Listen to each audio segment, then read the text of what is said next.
India imported 300 million ounces last year of silver. So when you talk about the entire COMEX having 300 million, of which 33 of it is registered or available for delivery, it lets you know just how thin the margins or the availability of product really is. So one of the things that they've been doing, they being the banks, the authorized participants, the commercial banks and the large hedge funds that have baskets worth of silver in SLV. In 2 days, an authorized participant took off somewhere in the neighborhood of 7.5 million ounces of silver. And I think it's very, very illuminating. In other words, price and rhetoric are the tools of misdirection that allow these authorized participants, or let's call them the people with the biggest pocketbooks closest to the information. They're draining COMEX, they're draining LME, they're draining SLV. They're finding ways to gather the real thing while the price, the suppressed price, enables them to do so in the cover of darkness without being ratted out, without being crowded out of their trade, because all of us see the immense value in silver. And it's because of the price suppression. The bottom line is the big money always front runs what's coming next. And you can see this is a form of front running. And I think it's important to note that when you take this metal out of wherever it's being held, this is a big deal, because at least in the case of the COMEX, it loses all liquidity from an industrial standpoint when it leaves the COMEX ecosystem. So where is this going? Who's taking it? Where are they moving it to? I don't know. It seems like everything's moving eastward. That I do believe. Just the other day, on January 11th, one trader took possession of 1,223 contracts of gold worth 230 million, and then 3 days later took another 505 contracts worth 96 million.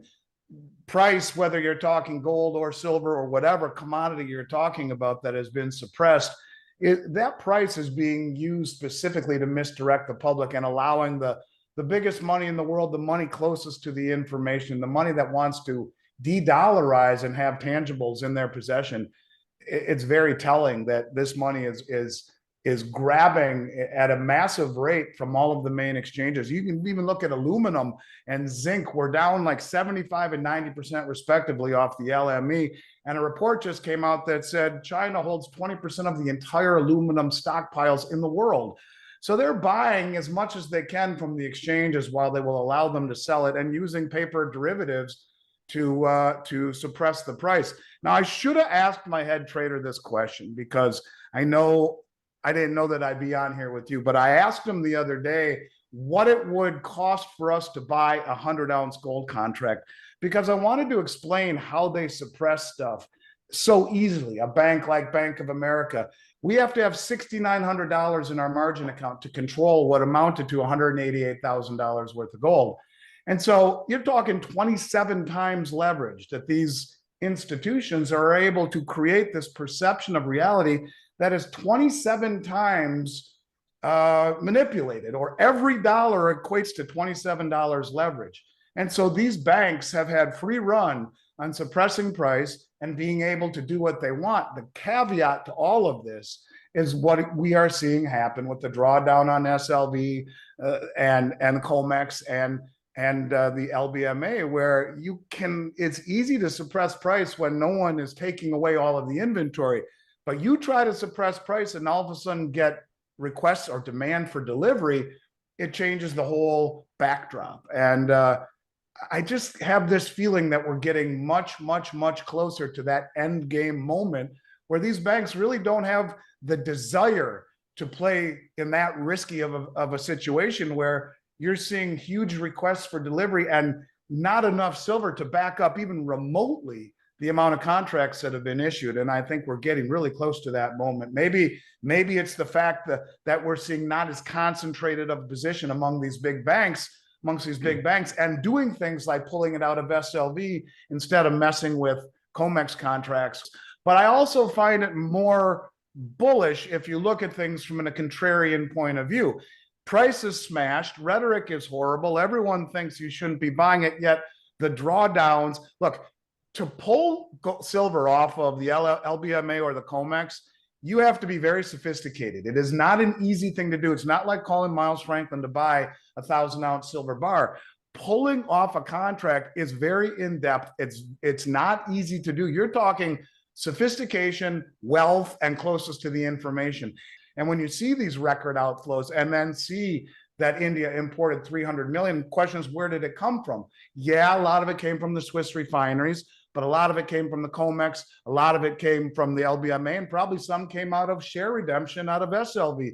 The point of it is that it's getting harder to do that. But when it leaves, it loses all industrial liquidity. So it is never coming back. So when you see these delivery numbers, you should put an exclamation point after it. It's not just someone taking possession of metal. It's someone taking possession of metal in a form that the reason to keep it in this form is for the industrial liquidity. And you have just saying, I don't want that. I'm sending it somewhere else. And I think it really adds to the story when you look at it that way. So I'll tell you, it's maybe the most interesting environment I've ever seen in 33 years. I truly believe that people just wanted out of just get out of everyday craziness and go be with friends and family and let go. That coincided with the 2023 allocations of all the major mints being released.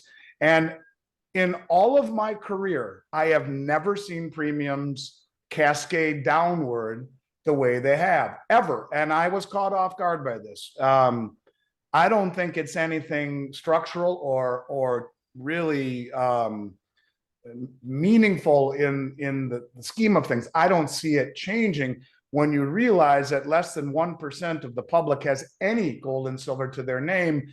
What this is a function of coincidence and of timing, where people unplugged for a month and all the allocations came in and demand dropped. The premiums on everything have come down considerably, except for Silver Eagles, which are still roughly $9.50 over the price of silver. And whatever their reason for being ridiculously underwhelming in what they're sending out and inefficient or whatever it is, it's startling, continually startling, because everything has come down to just above where it was in 2019. And in terms of availability, for the last 3 years, keeping product in stock has been next to impossible. As we see markets start to rattle with rates that keep edging higher, at some point as the economy slows down and this illusion of asset prices that have been blown sky high due to easy money and suppressed interest rates, when there is an equilibrium between asset prices and rising interest rates, when that moment happens, if I find it inconceivable that people won't wake up and say, my God, look at silver. It's still so cheap compared to everything else.